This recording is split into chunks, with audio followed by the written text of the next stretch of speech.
Okay, Latin 1, this is where we left off in the story Bregans. We're going to do the second half of the story. This will be the last story we do in stage 13 before we then proceed to stage 14, armed with our newfound knowledge of things like ablative and the difficula est construction. And so just to remind you what's going on, Salvius is about to arrive. We know he's not happy. Because there was a conspiracy against him and he got injured. And this will be very important. Bregans was standing in the middle of the slaves.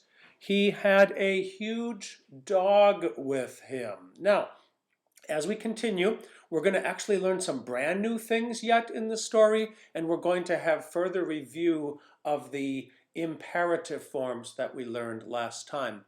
You have a PDF of the rest of the story. There's not vocabulary provided in the PDF itself, but I've provided you with a link to a dictionary of Unit 2. I would recommend that you make an attempt always on your own. Translate the story first to the best of your ability using the dictionary, and then use the video to master all of the grammar contained therein.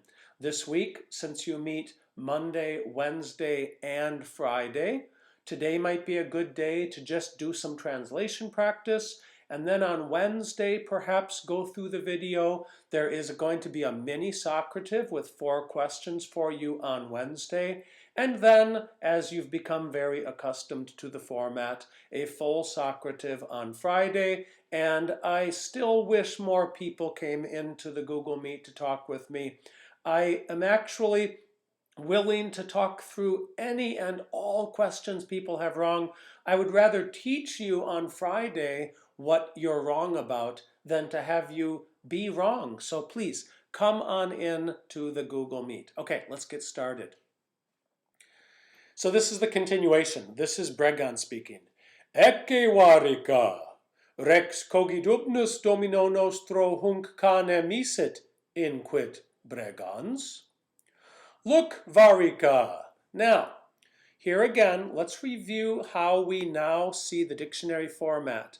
Present tense, infinitive, perfect tense. And so what do we have here? Remember what I told you last time.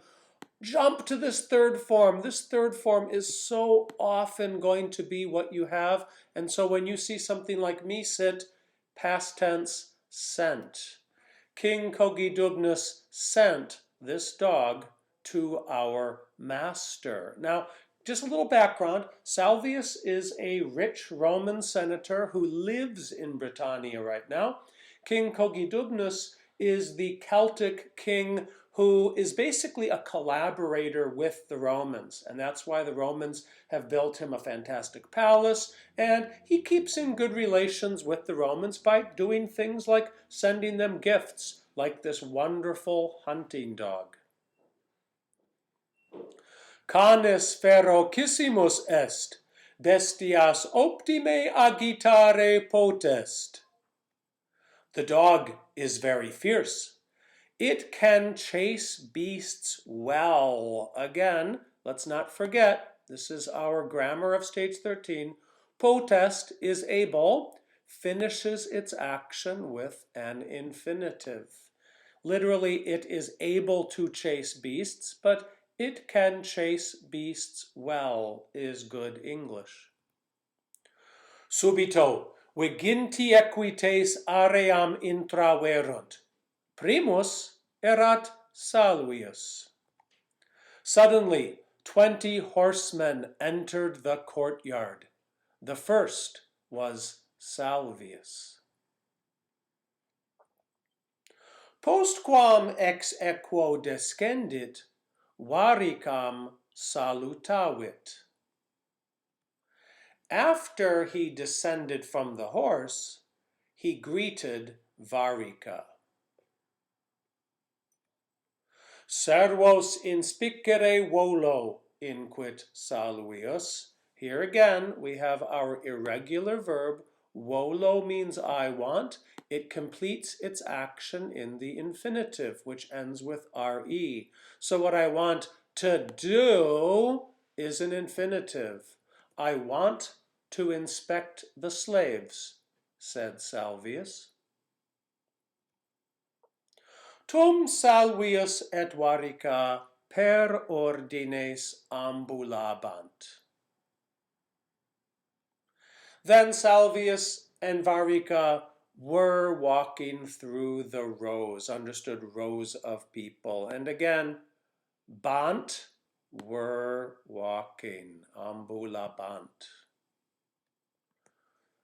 Pueri, puellaeque, in primo ordine stabant et dominum suum salutabant. Guess what, Latin 1? There is something on this slide that is brand new and very important Latin. Look at this right here. Que. This que is a suffix on the word puellae. And here's what's going on. Pueri, puellaeque means boys and girls. Now, you first learned in book 1 the word et, which means and. And so mater et pater means the mother and the father. So here's something new that we are going to add to our Latin inventory. There is another way to say and. Now, one of my pet peeves with the Cambridge series is that they let you go an entire book thinking that the only way to say and is the word et, when in reality, not only is this que thing another way to say and, it's just as common as et. I really wish it had been introduced somewhere in book 1 so that Latin teachers could talk about it, maybe have it become more common in book 2, but nevertheless, here's what I am telling you, dear Latin 1 students. Now that we have encountered this, wrap your brain around the fact that there are more than one way to say and. Que put at the end of the word is another way to say and. So take a look at this. Mater et pater means the mother and the father.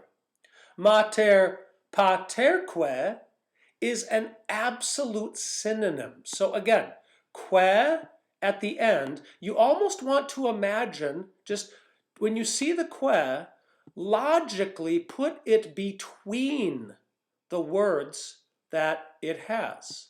And by the way, the other thing is, notice how I pronounced this. Mater, paterque. When you put que on a word, the accent goes on the syllable right before the que. So again, mater et pater, accents on the first syllable. Mater paterque, the mother and the father. So, here's the thing, it doesn't have to just join two nouns. I mean, it's not just for things like boys and girls, mom and dad. Que can be another way to say and even introduce a new clause altogether. So, quintus patrem vidit salutavitque. Notice again, this would have been salutavit, but because of the que, it becomes salutavitque. Okay? And this would be, Quintus saw the father and greeted him. Okay, so the rest of the sentence. Pueri puellaeque in primo ordine stabant, et dominum suum salutabant. Boys and girls in the first row were standing and were greeting their master. Cum pueris stabant gemini. With the boys were standing the twins. Now, because we've learned ablative, now you know that you use the ablative form after important prepositions like cum.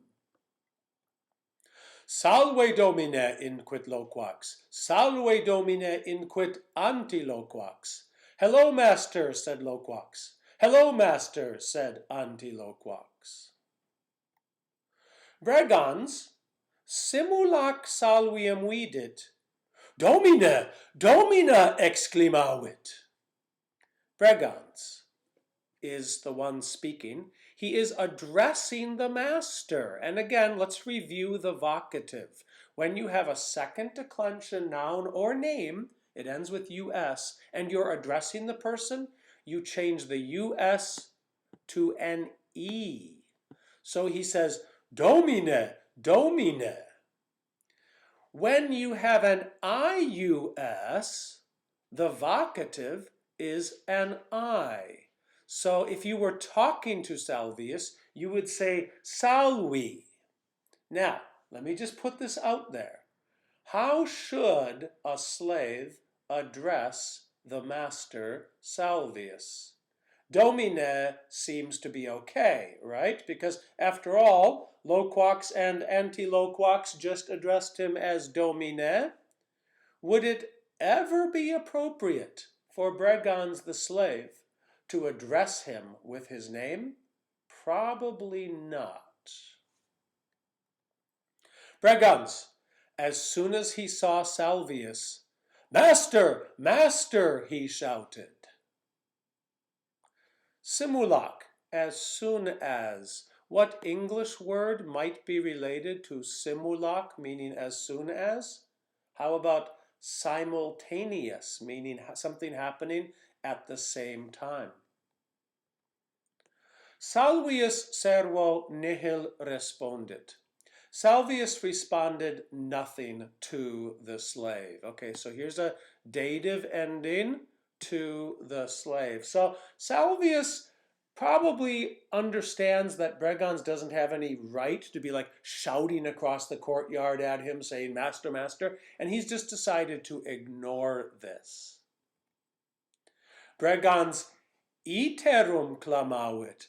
Salvi, salvi, specta canem.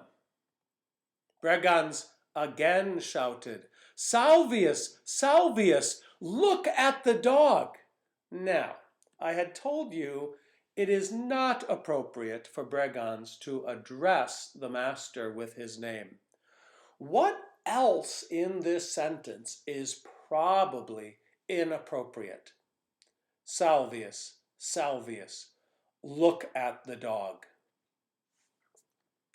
Folks, this is the imperative form. Remember, we talked last time about how you take the infinitive, spectare, to look at, take away the re, and what's left is the singular imperative or command form. Here's the point.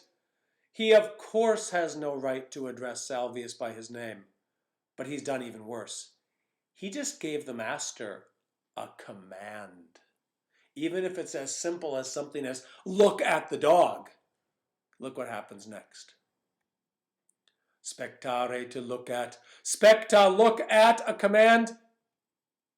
Spectate, yeah, remember you add the te and that's the plural. Salvius saeviebat, quod servus erat insolens. Salvius was seething. Now, seething means to be so angry that you're breathing through your teeth and going, "Oh, I'm angry, ah." That's what seething is, because the slave was insolent. Now, what insolent means, and obviously the English word insolent comes from the Latin word insolens, insolent means to be insubordinate. So if we were like back in our classroom and somebody were like totally talking back at me while I was asking something reasonable, you'd all be saying, "Oh, insolens est. He's being insolent." Servus insolentissimus est. You are a very insolent slave, said Salvius. Bregantem ferociter pulsavit. Bregans ad terram decidit. He fiercely punched Bregans. Bregans fell to the ground. So again, first word of the sentence here is accusative. We never saw anything like that in Latin 1, people. The accusative was always in the middle of the sentence, but now we have to get used to seeing some different word orders. He fiercely punched Bregans. Bregans fell to the ground. Now, stop and think for a moment. Is Bregans alone? No. Bregans has that hunting dog, that King Cogidubnus sent as a gift to Salvius. That hunting dog has spent the entire day so far with Bregans. What do you think that hunting dog's going to do when this guy that, as far as the hunting dog is concerned, is a stranger, walks up and punches this guy that he spent the day with? Canis statim ex ordine erupit et salvium petivit. The dog immediately broke from the row and attacked Salvius. Well, this is actually expected, but Salvius certainly isn't going to be happy about it. Nonnulli servi ex ordinibus eruperunt et canem retraxerunt. Some slaves broke from the rows and dragged the dog back. So take a look at this, people. Nulli means none. Nonnulli means not none. Put it together, and the Latin word for some is nonnulli. So in other words, not none slaves, meaning some slaves broke from the rows and dragged the dog back. Salvius, postquam se recepit, gladium destrixit. Salvius, after he recovered, drew out a sword. Now, this word say, I think this is one of the first times we've had this introduced. It means himself, herself, or themselves, depending on the context. So, literally, se recepit means received himself. But this is an idiom that means to recover. Salvius, after he recovered, drew out a sword. Istum canem interficere volo, inquit Salvius. I want to kill this dog, said Salvius. Hoc difficile est, inquit Bregans. This is difficult, said Bregans. Rex Cogidubnus, amicus tuus, tibi canem dedit. King Cogidubnus, your friend, gave the dog to you. Yeah, so the issue here is, if Salvius kills this dog right now, because after all, this dog just attacked him, if Salvius kills this dog, someday it could happen that King Cogidubnus actually pays a visit to Salvius, and he's going to go, oh, that wonderful, very expensive hunting dog that I gave you as a gift, can I see him? Salvius certainly doesn't want King Cogidubnus to find out that he actually killed that dog. Ita vero, difficile est, respondit Salvius. Yes, it's difficult, responded Salvius. Sed ego te punire possum. Illud facile est, quod servus meus es. But I can punish you, again, irregular verb, I am able, finishes its action in an infinitive. I am able to punish you. That is easy, because you are my slave.